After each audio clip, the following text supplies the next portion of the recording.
what Meta wants is if they have these users who are in the top of the funnel, middle of the funnel, and the bottom of the funnel, and you're producing all of your creative over here in these kind of bubbles, and this is all of your ads in one ad set, then what Meta's job and what they are saying they can do now is saying, well, this person needs to see that. This person needs to see that. This person needs to see that. Why? Well, this person is product and solution aware, but is not company aware. This person is dealing with a problem, but they have no idea that there's a solution about it. This person is trying to price match your product and everyone else's product. So what Meta says is we understand where our users are in the buyer journey based on how much we can match their needs and activities to your creative, and then we will combine them.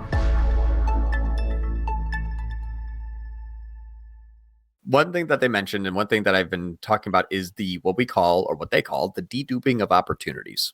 What that means to define deduping of opportunities. If you have built your meta campaigns so that they are segmented out by level of awareness. So top of funnel, middle funnel, bottom of the funnel, or you've segmented them out where it's saying, okay, if they do this, then this moves over to this campaign. But if they do that, it moves over to this ad set or this targeting. Right. That essentially was shattered by Meta. Meta wants one campaign, one ad set, all creative. Right. It's exactly what we used to do. Like page view event, to view content, add to cart, initiate checkout. We would target each one of those with different ads. Now all that's out the window. Pretty much, exactly. And so it's all kind of gone. So what we are assuming is, okay, let's say that's true. Let's say that as soon as a click happens inside of an ad set, that ad set is the only ad set that can show to that user when they're either clicked or when they're impressed. And it will not be able to jump to another ad set or campaign unless that ad or ad set is turned off. So we started to wild. I know that just unto itself. Like that little, you were explaining this to our internal team yesterday. Like, really? Like, how do we know that's true? Like, you've seen it, you've proved it out. But when you heard that, weren't you kind of like, oh my God, well, it's insane. It actually is, and I'll share some data that is back end data from another agency that I'm a part of. Very, very, very tiny agency. It's a VC group. We're not even. I mean, we have like 15 accounts total in the world kind of thing. Like it's not a big company, but we buy companies and make them bigger. Well, what ended up happening was we had a campaign that basically just exploded in a bad way, and like it fell off the face of the earth. And this is the internal conversation that actually happened on April 18th, where, long story short, last week, January 25th, confirmed by Angelo, our contacts and Meta major update to ASC campaigns. This is what we obviously saw happen. Our account went from in-platform ROAS of 3.5 to 0.4 on average. No matter what we tried, no recovery in this campaign. So what we saw, because we do a lot of extremely technical media buying, like you fart on Tuesday, you see that ad on Thursday. Like it was insane with the amount of technical structure that we had broken out in all these campaigns. And overnight, 3.5 ROAS in platform to a 0.5, like flip a switch, just like thought it was a tracking issue, thought the pixel was gone. Nope. Everything was working perfectly fine. But what we found out is that the way that we move traffic through our prospecting, remarketing, and acquisition funnels, which we actually label PRPT and like ACQ and everything, we have them all broken out by label. That thing just went and just blew up. So I already have, kind of a bunch of proof that, the technical media buying portions of our campaigns are just dying, and it's kind of crazy. So one of the things that I thought was, okay, if what Meta has said is true, I should be able to backtest that. I should be able to identify that. So hopping into our handy dandy, it's kind of like handy dandy notebook on Blue's Clues, the handy dandy tier 11 data suite, we're able to see the ad or the ad group and the campaign that users are being pushed through. And what was interesting is before we used to have like a bunch of different campaigns that could get first click, and then you have other campaigns that got second click, and then you go to remarketing clicks. Now it's you can see that it is locked in after an ad was paused. That first one was an old one from March. We paused it, and now every single click is coming in and are like completely what was essentially now top of funnel campaign. And it is an ad click on the Catherine cat ad. That's the name of the cat in the ad, because this is, again, a pet brand. Go figure. But that's Catherine the cat. So I got to click on Catherine. And then even after they buy, it's a click on Catherine. Like they're not released from this ad set or ad. Yeah. And then we said, okay, let's take a look at this one. It's like, It's like their user ID is permanently attached to that ad set specifically. Okay. Makes sense. Yep. And so we started to look at longer time periods, and we started to see when things started to bounce around. And we're noticing, okay, once we paused this on March 22nd, then the one that we launched on March 29th, the new one in creative testing, got to click, creative testing, got to click again. Mm-hmm. Then it jumped to this one, 322, 322. Each time we date them and we move forward, we can see them jump to the new one, 427, 427, 427, 427. Same ad set.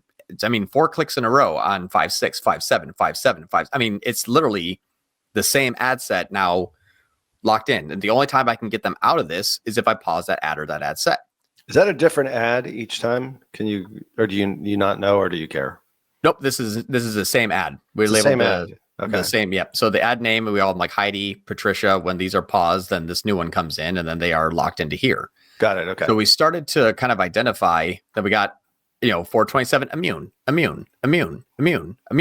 Now they're going through Heidi.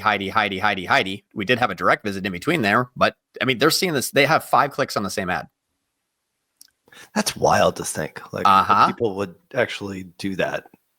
Yep. And so I started to go through each one of these, and I was like 322. So same ad. And then that was paused. This is back in 322. The new one we launched at 413 is same here. Now we have this one that's taken this over, and I'm going to see, is this the same one that's also going to show up now the next 2, 3, 4, 5 times? So I keep looking into this thing. Catherine. I mean, it's the same thing. They are the same ad every single time. They used to bounce. Now they're locked in. Mm-hmm. Well, if they're locked into your top of funnel and it can never go to your middle or bottom, that's the reason why your funnel is shattered. It breaks. Mm. And that's the reason why Meta wants to have the campaign and the ad group to have all of the creative, because it can jump in between different ads. Like we've seen, sometimes it goes through different names, but the ad set is the same exact ad set every single time unless it's paused. It will only release the opportunity when it's paused.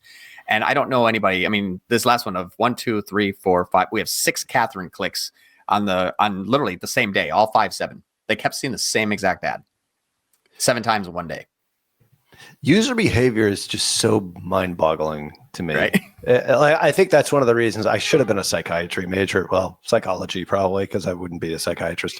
But I should have been a psychology major. I did Whatever take one can sociology. write the drugs, I want that one. Well, that's psychiatry. That would be better. I should have gone down that road. Anyway, but it's closely related to advertising and marketing in general. It's like, why would somebody click on the same ad? And I've seen those ads, and I know those ads, and they're not particularly interesting by any stretch, but it's like they're thinking about it.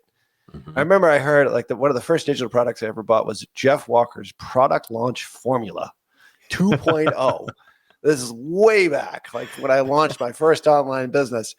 And I watched his webinar, like the replay of it, I think 7 or 8 times. Mm-hmm. And then he said in one of his webinars, he's like, yeah, on average, people watch anywhere between 5 to 10 times before they decide to buy.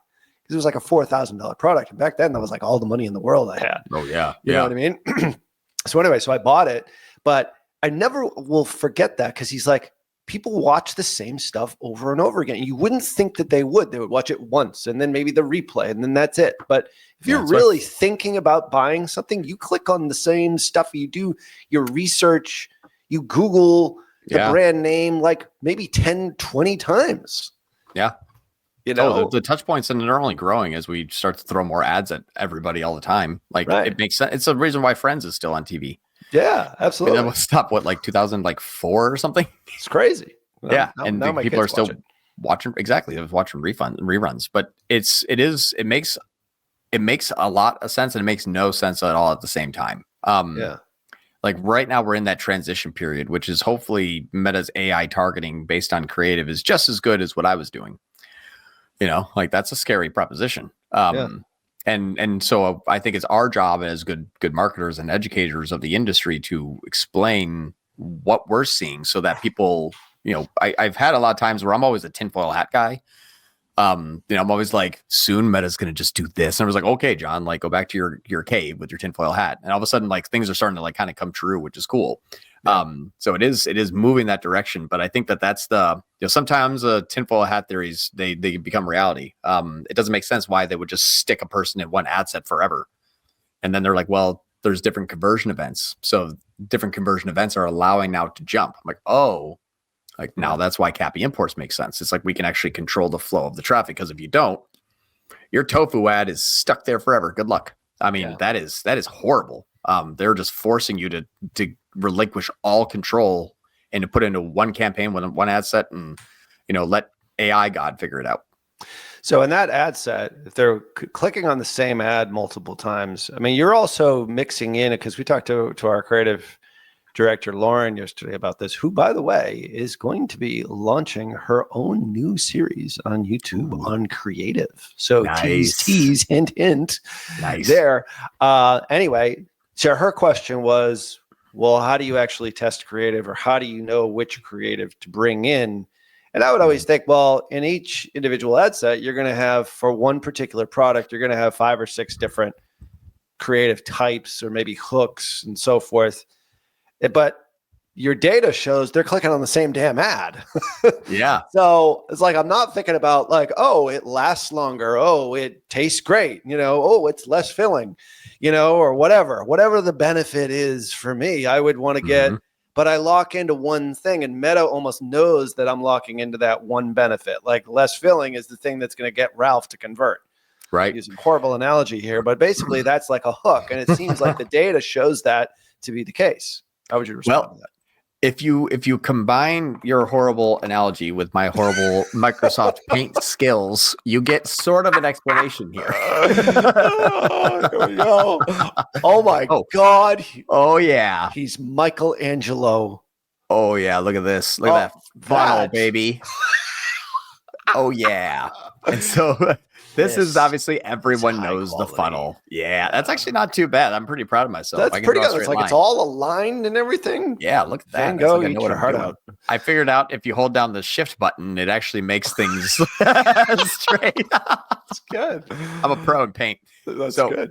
What Meta wants is, if they have these users who are in the top of the funnel, middle of the funnel, and the bottom of the funnel, and you're producing all of your creative over here in these kind of bubbles, essentially, and this is all of your ads in one ad set, then what Meta's job and what they are saying they can do now is saying, well, this person needs to see that. This person needs to see that. This person needs to see that. Why? Well, this person is product and solution aware, but is not company aware. This person is dealing with a problem, but they have no idea that there's a solution about it. This person is actually just, trying to price match, your product and everyone else's product. So what Meta says is, we understand where our users are in the buyer journey based on how much we can match their needs and activities to your creative, and then we will combine them. Now, what they were also mentioning, though, is that if I have a user in this, a user over here that needs to see that ad, they are going to be seeing that ad multiple times. Now, Meta states that as they move down the funnel, they will then see the same ad that this person's seeing. And as they move down the funnel, they're then going to see the same ad that this person's seeing. Mm-hmm. So essentially what they are claiming is, we will show the appropriate ad, which is why they lock in, which is why when you're looking at creative targeting, creative testing, if you have 2 ads that are exact same and the audiences are the exact same, Meta is it can't target one person with 2 ads, so it chooses. And so everyone's like, no, I'm going to force it with ABO. I'm going to make Meta spend the money. And what you're doing is, Meta said, hey, I have no one for this, and that's not how I work. And you went, yeah, but I'm ABO, so take my money anyway. It goes against the narrative now. So Meta's like, well, fine, I'll choose both and I'll split it. So it's going to be split down to different audiences. And so we thought, okay, well, that's how we do our creative testing. If it's going to be the same audience, why don't I spend 90% of my ad spend on the same audience I'd be spending 10% of the ad spend on, but with a different ad? So now I can test with my 10% and then push it to my audience with 90% and then retest the 10%. It's actually Perry Belcher's old email marketing strategy from 2016, where he had 100,000 users in a list. He took 5,000 users, tested one email headline or subject line, took the other 5,000, tested the other subject line, then blast out to the other 90,000. Same exact thing. Yeah. The audience is the same. They're locked in. It's like an email list. So that's how these things are kind of evolving.